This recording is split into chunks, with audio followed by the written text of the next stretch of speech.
Hey my babies, it's Auntie Trice with another video for you. If you have not done so, please head on over to all of my other social media platforms and follow me on there.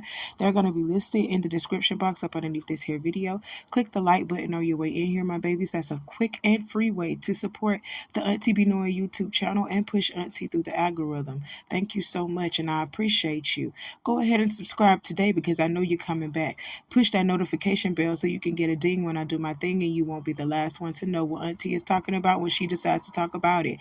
So come on in here, my babies. I've been waiting on you. I got my handy dandy phone and it's time for us to get into the tea for today. The first on the docket, we got to talk about the residents of California and how y'all voted not to increase y'all minimum wage to $18 per hour. So y'all don't think that y'all people deserve to get $18 an hour and that's the minimum? You don't think that they deserve that? Oh my God, let's get into it, y'all. This is the first time that a ballot offering to raise minimum wage has been voted against since 1996 in any state. Proposition 32 introduced the idea of making minimum wage $18 an hour by 2026, also the highest in the country. According to the NBC, the vote was extremely close with 49.2% voting yes and 50.8% voting no. It seems that most people who voted against the increase believe that it would have caused mass firing from employers if they had to raise prices to give bigger payouts. Cal Chamber opposed Proposition 32 because it would have resulted in higher costs for small business employers and consumers. CEO Jennifer Barrera said in a statement, "With the economy and costs top of mind for many voters this election, that message appears to have resonated. The current minimum wage in California is $16, though many fast food chains boosted pay to $20 per hour 6 months ago due to a law by Governor Gavin Newsom. He also increased minimum wage for healthcare workers to $25 per hour as of last month." All right, y'all, so let's talk about this because I've seen a lot of people down in the neighborhood talk comments with their degree in economics.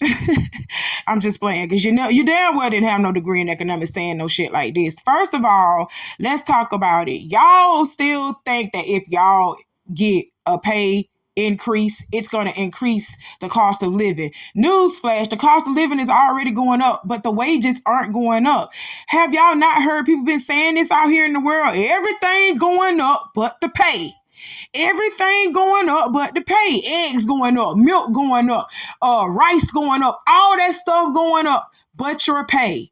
So the cost of living has nothing to do with a pay increase because these businesses, they gonna increase that shit regardless. It's called price gouging. That's what they do. They're gonna increase their prices regardless so that they can recoup the residuals in my Chris Brown voice. They want them residuals. And guess what? They ain't paying their workers them residuals. They pocketing that shit.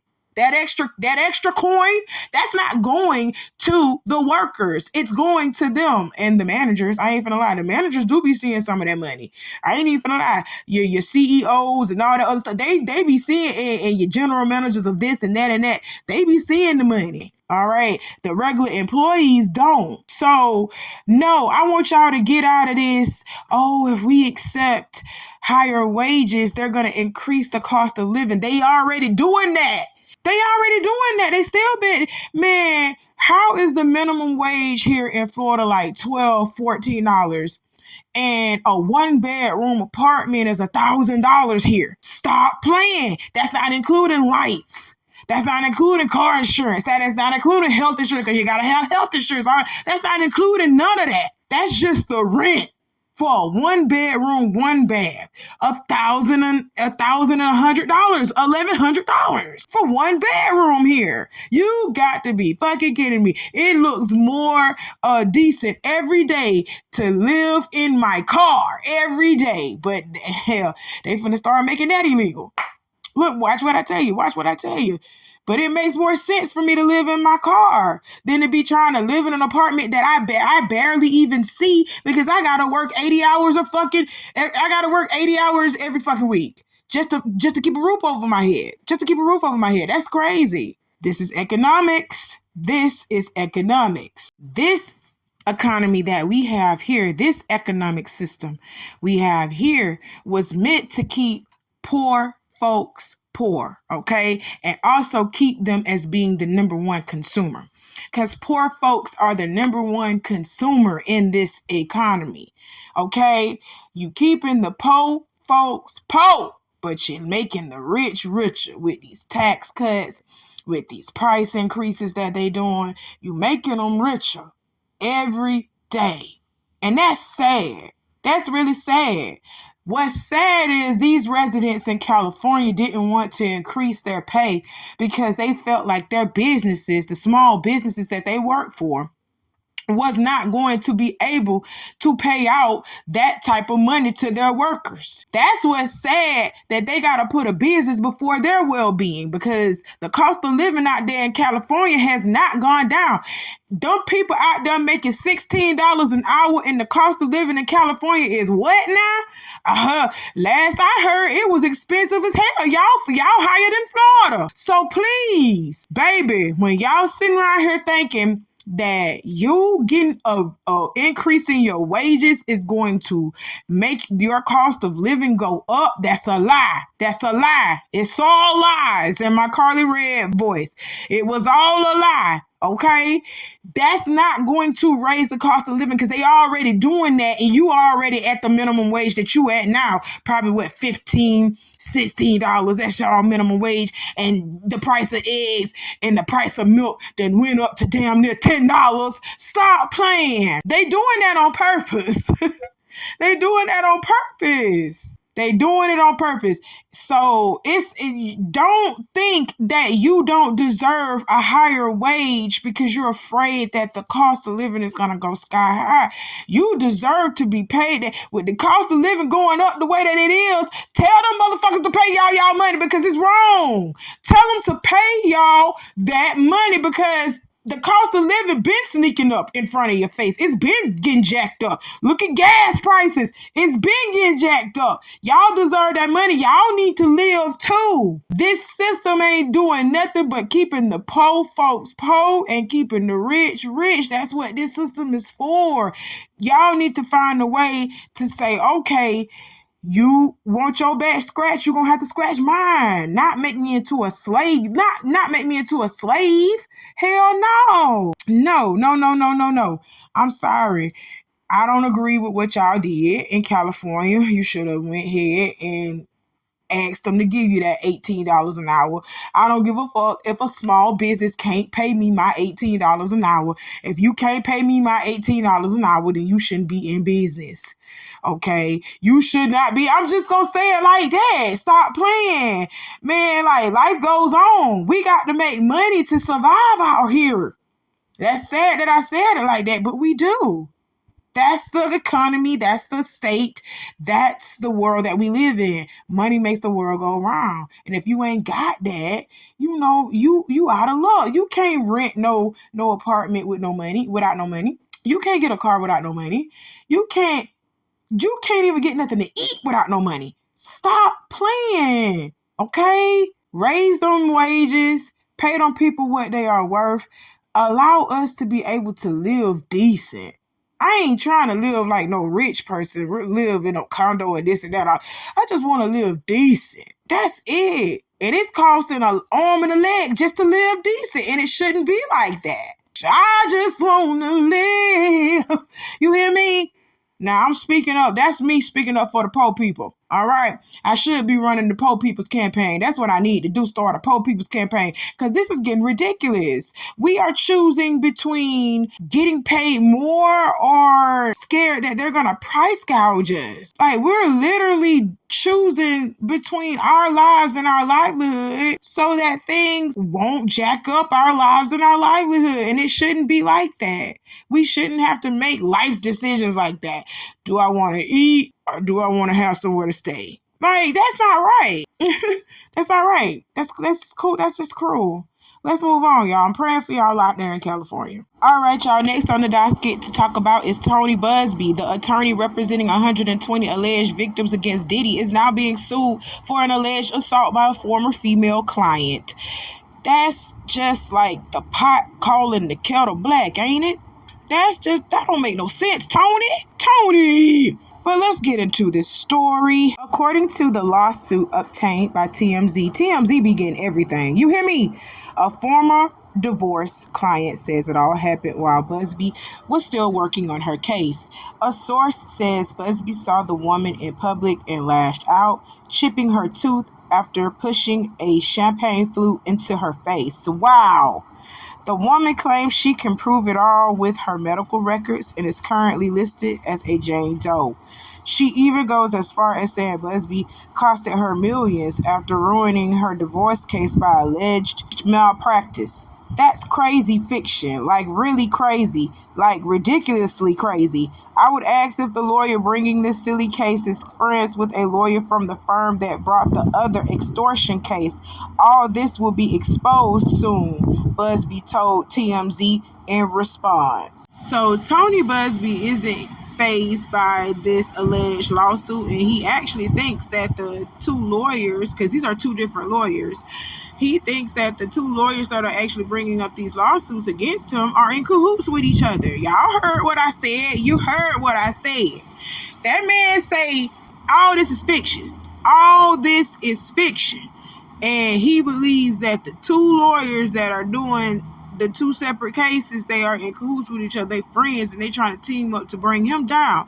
So why are they doing that? This is a whole mess. This is all a whole Law and Order drama. I don't want to even see this. This is crazy. I don't even want to see this. But it do look bad in the public eye, Mr. Tony Buzbee, for you to be an attorney having over 120 alleged victims that you are representing against Diddy, and you now are being sued for the same thing that you are trying to sue somebody else for. You are representing these people in suing. That don't look good. It just don't, okay? So I don't know how this gonna play out, but this man said he ain't fazed, and he believed that the two lawyers that are representing these cases are the ones that are behind this mess. It's just drama. Just like in the lawyer world, you got drama.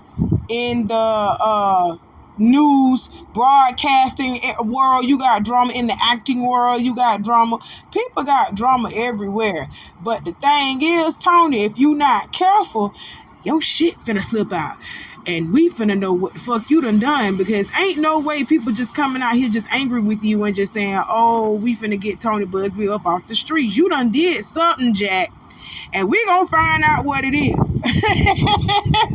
We gonna find out what it is. And once we do, we gonna discuss it on the Auntie Be Knowing YouTube channel. Because it's a shame you out here representing over 120 victims against Diddy. But your ass out here making victims your damn self. Stop playing with me. We gonna call you out. We gonna call you out. All right. That's what we do here on this channel. We hold people accountable. That's it. That's all. We finna move on from this mess. Like I said, this is a whole Law and Order drama. Let's move on. That's cute, because I remember when your name came up as a potential Speaker of the House. Right.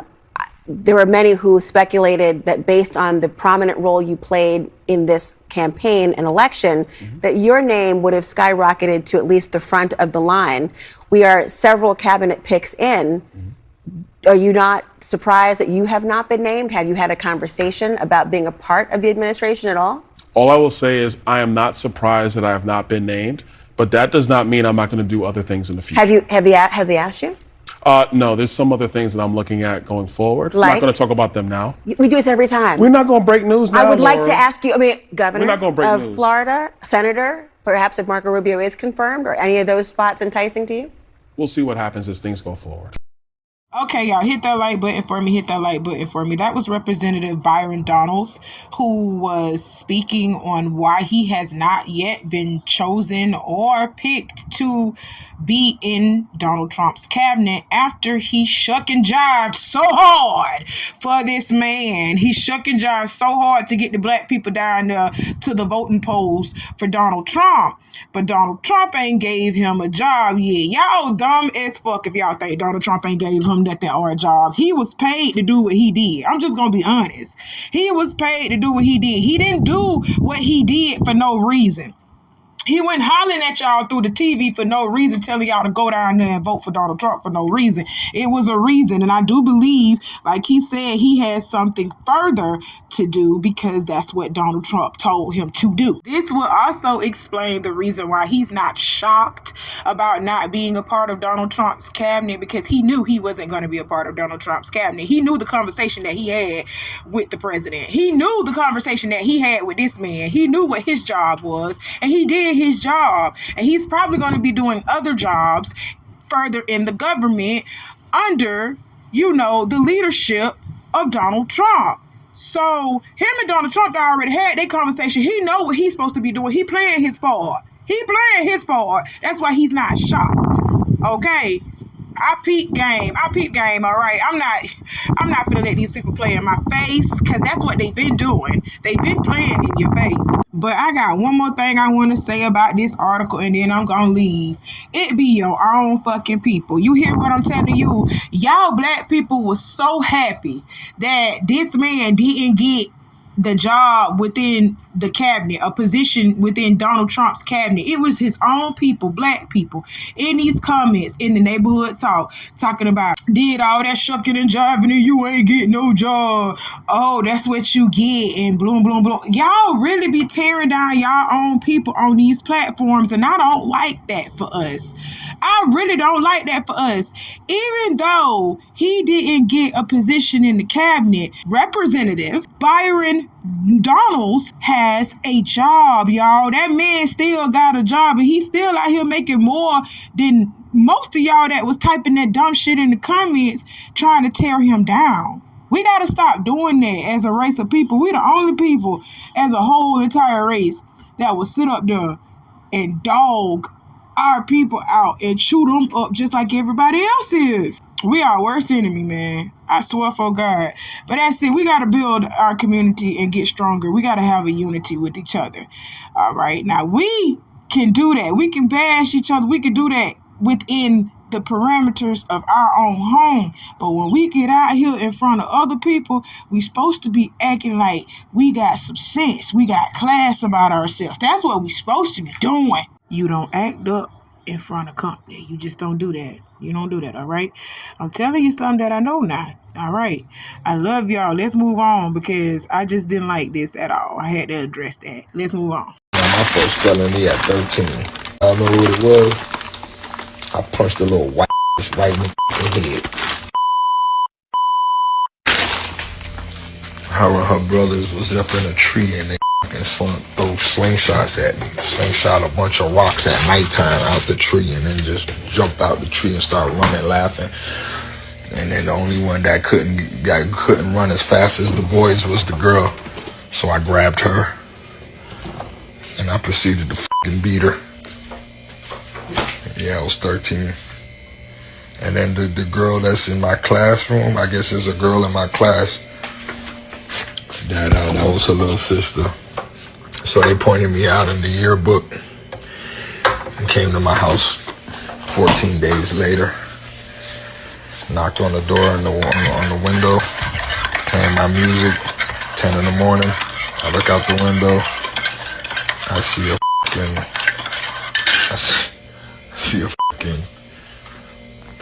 dude with a collar shirt and a tie. I'm thinking it's Jehovah's Witness. It's a Saturday. I opened the door to tell a nigga, no, we don't want it. It was like, Richard Morales. I looked at his badge and I'm like,